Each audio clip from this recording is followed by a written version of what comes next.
Now come to the chapters, that is reflection of light. A highly polished surface such as a mirror reflects most of the light falling on it.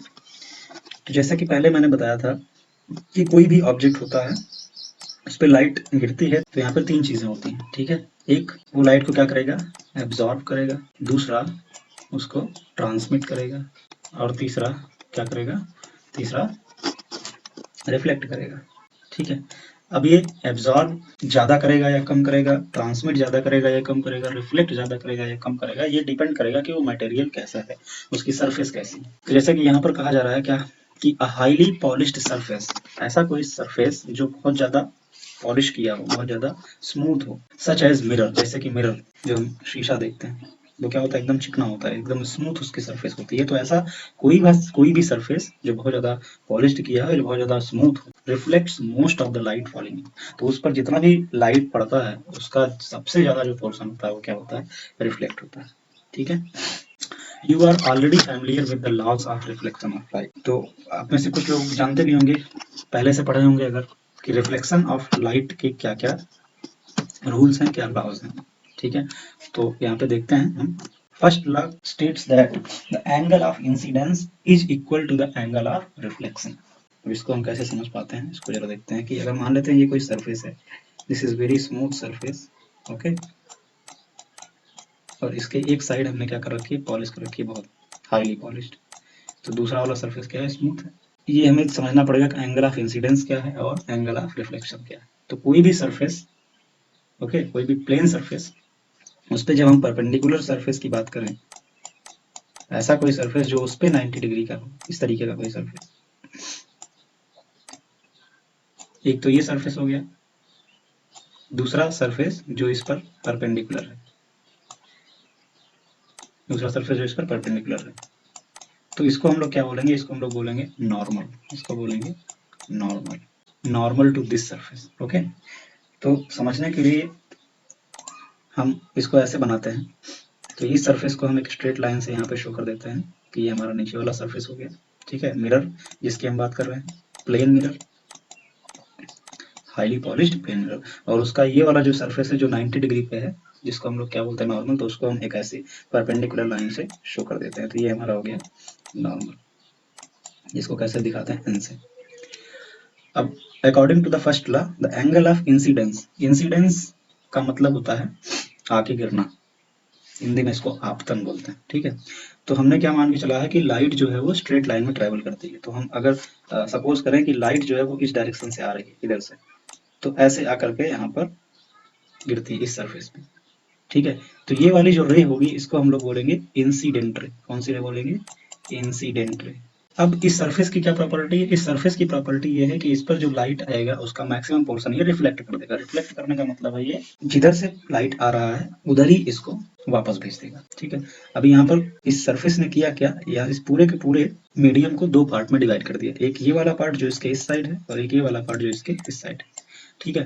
तो ये इसे हम लोग अगर medium 1 बोलते हैं और इसे अगर हम लोग क्या बोलते हैं, मीडियम 2, तो इसे इस सरफेस को हम लोग क्या बोलेंगे, सरफेस को हम लोग बोलेंगे कि यह एक क्या है, आइसोलेटर है, जो आइसोलेट कर रहा है दो मीडियम को, अलग अलग कर रहा है। रिफ्लेक्शन क्या है, रिफ्लेक्शन की डेफिनेशन हम ऐसे भी दे सकते हैं कि वह फिनोमेना जिसमें लाइट एक मीडियम से चल के किसी दूसरे मीडियम के सरफेस पे टकरा कर फिर से अपने ही मीडियम में वापस आ जाता है, उसको ट्रांसमिट करके आगे नहीं बढ़ता, उसको हम लोग क्या बोलते हैं, रिफ्लेक्शन बोलते हैं, ठीक है। तो यहाँ पे रिफ्लेक्शन होना है, तो ये क्या करेगा, ये सरफेस रिफ्लेक्शन कर रहा है, तो सरफेस क्या करेगा कि इस लाइट को उसी डायरेक्शन में वापस भेज देगा। अब किस एंगल पे भेजेगा उसके लिए पहला लॉ है, पहला रूल, ठीक है। तो सपोज करते हैं कि ये इधर हमको इस कुछ एंगल बना करके यहाँ से इधर चली गई लाइट, ठीक है। तो अब ये वाली लाइट, इस वाली लाइट रे को हम क्या बोलेंगे, इस वाली लाइट रे को हम लोग बोलते हैं रिफ्लेक्टेड, रिफ्लेक्टेड रे।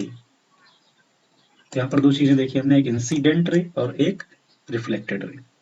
तो जो लाइट रे सरफेस की तरफ आ रही है उसको हम लोग बोलेंगे इंसिडेंट रे, और जो लाइट रे आफ्टर रिफ्लेक्शन सरफेस से दूर जा रही है उसे हम लोग क्या बोलेंगे, रिफ्लेक्टेड रे। अब ये नॉर्मल है, तो दोनों लाइट रे कुछ एंगल बना रहे हैं नॉर्मल से, एक ये एंगल बन रहा है और एक ये एंगल बन रहा है। तो इस एंगल को हम लोग बोलते हैं एंगल ऑफ इंसिडेंस।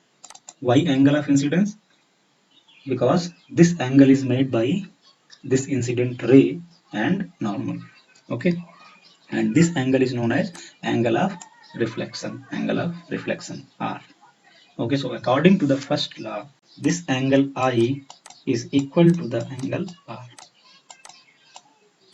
तो पहले लॉ के अकॉर्डिंग कि जब भी रिफ्लेक्शन होगा तो क्या होगा कि ये जो एंगल ऑफ इंसिडेंस आई है वो एंगल ऑफ इंसिडेंस आर के बराबर होगा, मतलब कि नॉर्मल से जिस एंगल पे रे आएगी उसी एंगल पे हो जाएगी। ओके, तो ये पहला लॉ हुआ। दूसरे लॉ की अगर हम बात करें, so according to the second law, the incident ray means this ray the normal to the mirror पे जो नॉर्मल है दैट इज ये हमारा normal. Okay, at at the point of incidence, कहाँ पर, उस पॉइंट ऑफ इंसिडेंस पे। तो ये वाला पॉइंट, जिस पॉइंट की तरफ या जिस पॉइंट पे रे आकर के गिरती है सरफेस पे, उसको क्या बोलते हैं, पॉइंट ऑफ इंसिडेंस, उसको बोलते हैं पॉइंट ऑफ इंसिडेंस। तो ये हो गया point of incidence. Okay, let suppose this is P and the reflected ray after reflection के बाद जो हमको रे मिली, reflected ray, all lie in the same plane.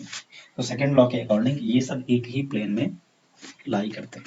अब इसको कैसे समझते हैं, तो सपोज करो कि ये एक प्लेन है, तो सेकंड लॉ के अकॉर्डिंग कि जो लाइट है वो इंसिडेंट रे भी इसी प्लेन पे होगी, मान लेते हैं इस डायरेक्शन में आ रही है। ओके, जो पॉइंट ऑफ इंसिडेंस है वो भी इसी प्लेन पे होगा, यहाँ पे रिफ्लेक्टेड रे भी इसी प्लेन पे होगी, और जो नॉर्मल है, जो नॉर्मल इस सरफेस का, ठीक है, सरफेस का प्लेन क्या हो गया, सरफेस अगर ऐसे, सरफेस कैसा है, इस तरीके से, जिस सरफेस से रिफ्लेक्शन हो रहा है वो ऐसे, तो इसका नॉर्मल कैसा होगा, नॉर्मल इस तरीके से होगा। ठीक है, तो ये जो प्लेन हमने ड्रॉ किया है, ये वाला जो प्लेन है, ये हमें इस प्लेन को देखना है। तो according to the second law, incident ray इसी प्लेन में, नॉर्मल भी इसी प्लेन में, और रिफ्लेक्टेड रे भी इसी प्लेन में है, और ये जो पॉइंट हमने बनाया हुआ है वो भी इसी प्लेन। तो all lie in the same plane. ऐसा नहीं हो सकता कि ये जो इंसिडेंट रे है वो ऐसे करके आए, क्योंकि ऐसे तो ये इस प्लेन के बाहर चली गई, और ना ही रिफ्लेक्टेड रे भी ऐसे करके जा सकती है बाहर, ये इसी प्लेन में रहेगा, इस प्लेन से ऊपर नहीं, इस प्लेन से हटके नहीं जा सकता कोई भी चीज, नॉर्मल, ना पॉइंट ऑफ इंसिडेंस, और ना ही इंसिडेंट रे, और ना ही रिफ्लेक्टेड। तो मेरे ख्याल से ये दोनों लॉ समझ में आ गया होगा। पहला लॉ क्या है कि जब भी रिफ्लेक्शन होगा तो जो इंसिडेंट रे नॉर्मल से एंगल बनाती है that is angle of incidence, वो किसके इक्वल होगा, एंगल ऑफ रिफ्लेक्शन के, that is angle I is equal to angle R. और जो सेकंड रूल है वो क्या है कि incident ray, reflected ray, normal और पॉइंट ऑफ इंसिडेंस, ये सारे के सारे ये सब किस पे होंगे, एक ही प्लेन पे लाई करेंगे। These laws of reflection are applicable to all type of reflecting surfaces including spherical surfaces। तो ये जो दो लॉ हमने देखे ये किसी भी टाइप के सरफेस के लिए एप्लीकेबल है, चाहे जिस टाइप का सरफेस हो। Okay, you are familiar with the formation of image by a plane mirror. आप में से लगभग सभी लोग ये जानते होंगे प्लेन मिरर से इमेज कैसे बनती है। हम रोज शीशा देखते हैं जब भी हम रेडी होते हैं स्कूल के लिए, ठीक है, तो लगभग सभी बच्चे जानते हैं कि प्लेन मिरर से इमेज कैसे बनता है। What are the properties of the image, इसकी प्रॉपर्टीज क्या क्या होती हैं। The very first property is image formed by a plane mirror is always virtual and erect. तो जो हमको इमेज मिलती है वो आभासी, वर्चुअल और इरेक्ट मिलती है, सीधी मिलती है। तो जैसे अगर ये हमारा प्लेन मिरर है और यहाँ पर कोई लड़का खड़ा है, तो इसकी जो ऐसे है अगर वो, तो इसकी जो इमेज बनेगी वो इस तरीके से बनेगी, उसी के बराबर और सीधा। अगर इस तरीके से ये लड़का है तो ऐसे ही इसकी इमेज भी होगी। ओके, सो इरेक्ट मींस सीधी इमेज बनती है। Next, the size of the image is equal to that of the object. तो जितना बड़ा ऑब्जेक्ट होगा उतनी ही बड़ी इमेज बनेगी। यहाँ पर बड़ा बन गया है, ठीक है, बाकी दोनों क्या होगा, सेम साइज का होगा। जब भी आप बड़े से शीशे के सामने जाएं और खड़े हो जाएं, ठीक है, उस शीशे से एकदम चिपक के, तो आप देखेंगे आप और आपकी इमेज दोनों का साइज क्या है, एकदम same. The image formed is as far behind the mirror as the object is in front of it। तो जो इमेज बनी है, थर्ड प्रॉपर्टी क्या है उसकी, कि जो इमेज बनी है वो उतनी ही दूर पर होगी, ठीक है, किस साइड, बिहाइंड द मिरर। तो अगर ये मिरर है, ठीक है ना, और यहाँ पे हमारा ऑब्जेक्ट है, तो अगर इतनी दूर पर ऑब्जेक्ट है तो उतनी ही दूरी पर, लेकिन बिहाइंड द मिरर, उतनी ही डिस्टेंस पर हमको इसकी इमेज बनती हुई मिलेगी। तो ये कुछ प्रॉपर्टीज हैं किसकी, formation of image by a plane mirror. Further the image is laterally inverted.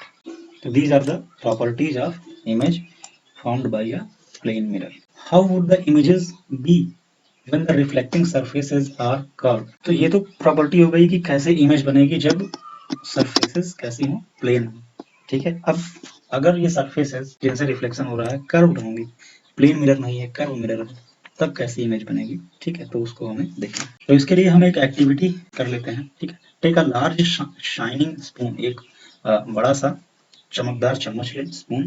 Okay, try to view your face in its curved surface, और उस स्पून के कर्व्ड सरफेस में अपने चेहरे को देखने की कोशिश करें। Do you get the image, is it smaller और लार्जर? तो आपने क्या देखा, चम्मच में आपकी इमेज बनी कि नहीं बनी? अगर बनी तो छोटी है, बड़ी है, क्या है, उसको देखिए। उसके बाद move the spoon slowly away from your face, और अब उस स्पून को अपने चेहरे से दूर लेते जाओ। ठीक है, उसके बाद देखो कि इमेज पे क्या इफेक्ट हो रहा है, छोटी हो रही है, बड़ी हो रही है। हाउ डज चेंज, ये किस तरह से बदल रही है, किस तरह से चेंज हो रही है, इसको ऑब्जर्व करो। Reverse the spoon and repeat the activity, अब उस स्पून को रिवर्स कर रहे हैं। अगर पहले स्पून ऐसे था, ओके, तो अभी क्या करना है, स्पून को इस तरीके से पकड़ लेना, उल्टा करना। अब यहां से देखना है अपने फेस को, इसके इस वाले सरफेस से। How does the image look like now, अब जैसे इस सरफेस पे इमेज बन रही थी, वैसे ही अब इस सरफेस पे देखना है कि इमेज कैसे बन रही है, उसको दूर लेते जाना है और देखना है कि उसका बिहेवियर क्या है। तो इस एक्टिविटी से एक थोड़ा बहुत अनुमान लगा सकते हैं कि कर्व्ड सरफेस से इमेज कैसे बनेगी। Okay, compare the characteristic of the image on the two surfaces, दोनों सरफेसेस पे जो इमेज बनी है उसको अपने माइंड में कंपेयर करो कि एक पहले वाली इमेज कैसी थी, दूसरी इमेज कैसी। Okay, the curved surface of a shining spoon could be considered as a curved mirror, तो जो कर्व्ड सरफेस है शाइनिंग स्पून का, चमकते हुए चम्मच का, उसको हम लोग कर्व्ड मिरर की तरह कंसीडर कर सकते हैं। The most commonly used type of curved mirror is the spherical mirror, तो ज्यादातर जो मिरर हमारे यूज में आता है कर्व्ड मिरर, वो क्या है, स्फेरिकल नेचर का होता है। कर्व का मतलब तो किसी भी तरह की कर्व ना, उसमें कोई स्टैंडर्ड तो है ना कि केवल स्फेरिकल को ही कर्व बोलते हैं, कर्व किसी भी तरीके का हो सकता है, लेकिन जनरली जो हमारे यूज में मिरर आता है वो कैसा होता है, स्फेरिकल मिरर होता है। तो हमें स्फेरिकल मिरर को जानना चाहिए। ठीक है, the reflecting surface of such mirrors can be considered to form a part of the surface of a sphere, तो स्फेरिकल मिरर क्या होते हैं, spherical mirrors are those mirrors which have reflecting surfaces, ऐसे सरफेसेस जो किसी sphere के part होते हैं, जो किसके पार्ट होते हैं, स्फेयर। जैसे अगर ये स्फेयर है और इसको हमने ऐसे कट कर दिया, तो यहाँ से दो टाइप के सरफेस हमको मिले, एक इस टाइप का सरफेस मिला और एक इस टाइप का सरफेस मिला। अब अगर सपोज करें कि यहाँ पे इनसाइड, इस वाले में हमने इनसाइड पॉलिश कर दी, इसके जो पॉलिश है वो इनसाइड है, तो यहाँ से जो रिफ्लेक्शन होगा वो इस वाले सरफेस से होगा। ठीक है, तो ये एक टाइप का मिरर हो गया। और अगर यहाँ पे हम आउटसाइड वाले पोर्शन पे पॉलिश कर दें, तो जो हमको सरफेस मिलेगा रिफ्लेक्शन के लिए वो ये वाला मिलेगा, तो ये दूसरे टाइप का मिरर हो गया। ठीक है, इसको बोलेंगे कॉन्वेक्स और इसको क्या बोलेंगे, कॉनकेव। तो ये है टाइप्स ऑफ स्फेरिकल मिरर। तो स्फेरिकल मिरर क्या होते हैं, जो कि एक स्फेयर के पार्ट में है। ठीक है, सच mirrors whose reflecting surfaces are spherical are called spherical mirror, तो ऐसे मिरर जिनका रिफ्लेक्टिंग सरफेस कैसा हो, स्फेरिकल हो या स्फेयर का एक पार्ट हो, उसे हम लोग स्फेरिकल मिरर बोलेंगे। ठीक है, we shall now study about spherical mirror in some detail, तो अब इसके आगे हम लोग क्या पढ़ेंगे, हम स्फेरिकल मिरर को काफी डिटेल में पढ़ेंगे। ओके।